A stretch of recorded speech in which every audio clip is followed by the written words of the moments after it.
लो जी भाई, एक समय में ये डूज फार्म का ये ट्रैक्टर भी काफ़ी ज़्यादा फेमस था। उस समय मतलब बहुत ज़्यादा चला था। देखो इसमें प्लेटफॉर्म आता था कुछ ही ऐसा, यहाँ पे इन्होंने पूरा फ्लैट करके दिया था और यहाँ पे इतनी सारी चीज़ें दे दी थी।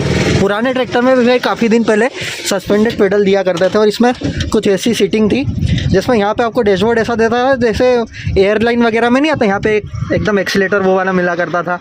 उसके साथ में यहाँ पे सारे कंट्रोल देते थे, तो मतलब बहुत फ्यूचरिस्टिक बनाया था लुक के मामले में।